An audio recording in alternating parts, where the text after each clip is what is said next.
Today, my Wheel of Food told me to make just a basic chicken breast sandwich, and I can do whatever I want with it. There's no other details than just chicken breast sandwich. It does that to me only when it asks me to do something else that might take some time. In this case, I'm going to make some honey roasted carrots. So I need for that, oddly, both honey and brown sugar. And my thing about brown sugar is it always goes bad before I can use it. By go bad, I mean it gets rock hard. And there's all these techniques to soften it again, but I discovered I can just make my own. You can take regular white sugar, add molasses, and you get brown. For this recipe, I need 2 tablespoons of brown sugar.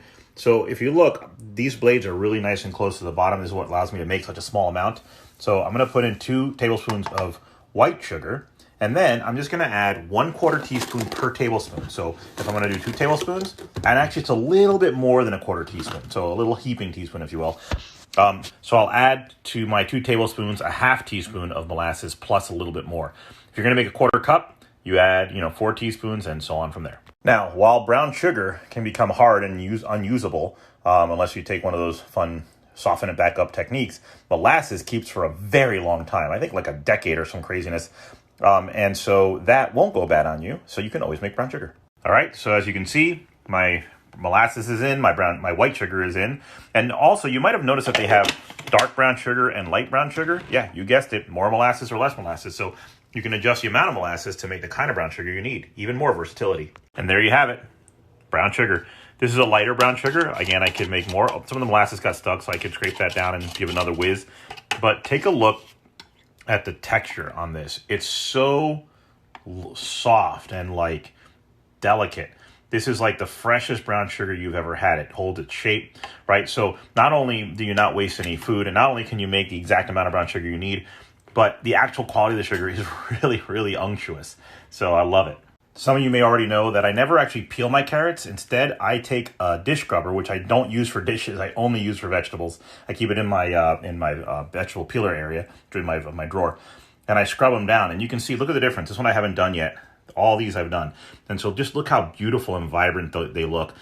These red ones almost look furry. I wish I had taken the picture before with one of the red ones not done, but they looked even worse than this one here. So just a little scrubber, beautiful carrots.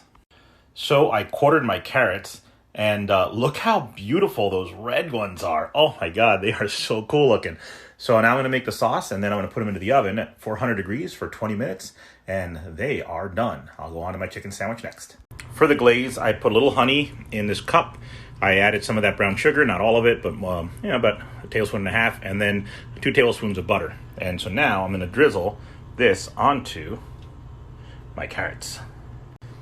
So I put that cup with the butter and the honey and the homemade brown sugar, and I microwaved it until everything looked melty. It took about 30 seconds, and then I poured it over my carrots, and now it's time for bacon.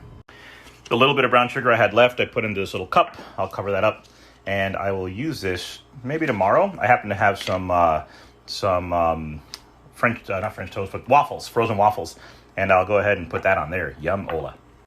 For my chicken sandwich, I totally forgot to grab a crunch factor, like some pickles or some cucumbers. Oh, pickles would have been perfect. Anyway, so I forgot. Meanwhile, I'm going to make up for it with a nice bright sauce. So I'm going to add some sour cream. It's going to add some nice brightness there.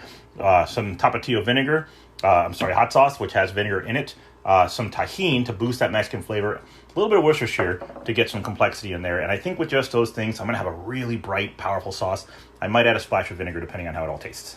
So I tasted it, and it was pretty good, but it needed just a little more zip. And just before I reached for the vinegar, I decided to add a little more Tajin, stirred that in, tasted it, and the Tajin adds the brightness I need more so than vinegar. So a lot more Tajin goes in, and I have what I'm looking for. My carrots are working, my chicken is working. I'm going to use an Ezekiel sandwich bread for my sandwich. Look at that beautiful brown. There were some drippings from the chicken, just a little bit, so I'm stirring that in because that's just flavor city. And I'm now toasting the bread in the same pan that I had the chicken, so it'll soak up some of that flavor too. And my slice of American cheese, 2 beautiful pieces. I'm going to go for this little perfect sandwich-shaped one. Put that on my bread. And now for the sauce. Well, at the last minute, I remembered I had a little bit of an English cucumber left. So I quickly sliced a few slices, threw them in some vinegar to make a quick pickle, or a quickle. And look at the carrots. It's so pretty. So let's see how it is. All right, so the purpose of this was the carrot. So let's try that first. I thought the carrots were going to be too sweet, but they really aren't. The honey comes through. The brown sugar is kind of nice on there. I would probably use less brown sugar, but overall, I would probably serve these to a guest, and I think that they would enjoy them. So just and they're so pretty too. So, I'd go for that. Not bad. And now the chicken sandwich. This is going to be a little bit harder. Oh, the spice level in that sour cream sauce that I made is really good, and I definitely needed that tahini to brighten it up. American cheese, nice and creamy. The bread soaked up some of that chicken flavor. Overall, I'm in love with this sandwich. I'd eat it again.